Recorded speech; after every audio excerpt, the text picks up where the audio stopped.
Hello and welcome to Manchester. We're here for the Estates Gazette Focus reception, which will be held here in the Urbis building in just a few hours. You can see the fabulous views over the city out of the window. While we're in the capital of the north, we're also going to catch up with Argent, who are just finishing one of the only new build office blocks to come out of the ground in the city this year, and to find out what the implications are likely to be of the lack of the supply pipeline coming through.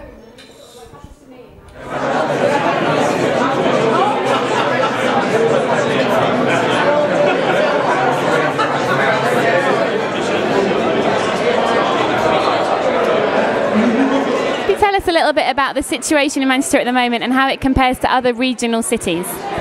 There's considerable amount of similarities between the regional cities. Manchester's prevailed pretty well in comparison on the basis that it's got a strong occupier base, it's also got a strong history with investors, and the continued hard work of the city and its occupier has meant that we've actually fared relatively well in comparison with the current economic environment.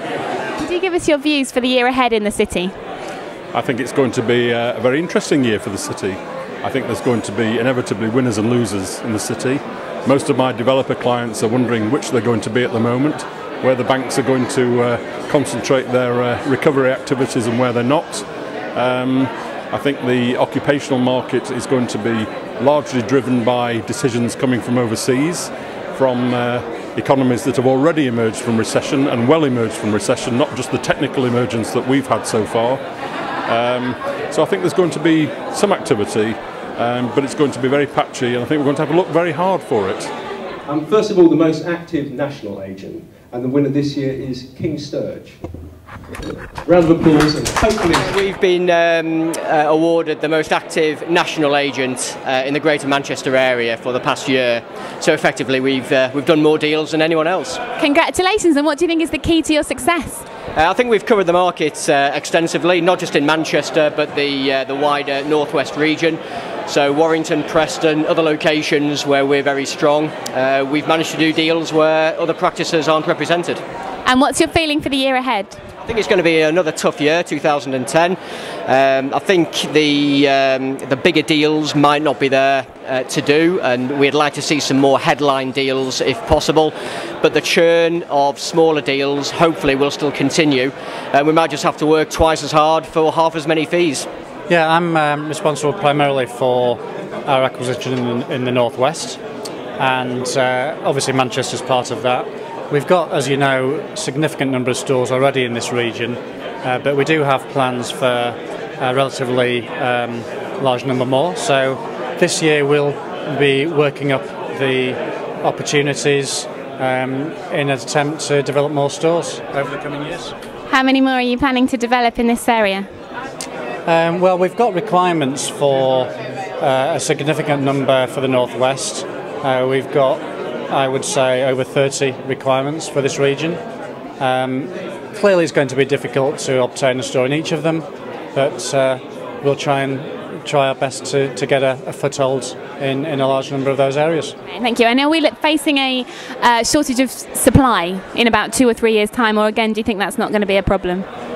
I think that's one of the most worrying things about the whole development scene at the moment, is because when developers start itching to develop again and they can't, they're being frustrated through lack of the essential tools of development, which is finance.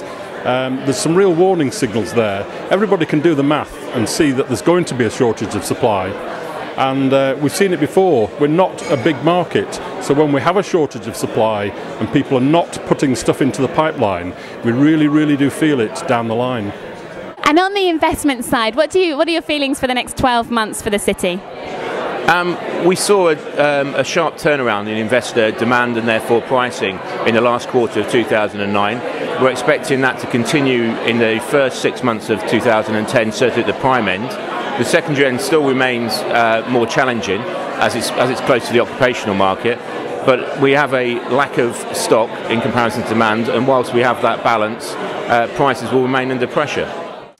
James Nicholson, Project Manager at Argent, thank you for joining us. We're just about to launch 78,000 square feet at the Hive behind us. How do you feel about launching a building into the current market in Manchester? Well, it's an exciting time for buildings in this area of Manchester.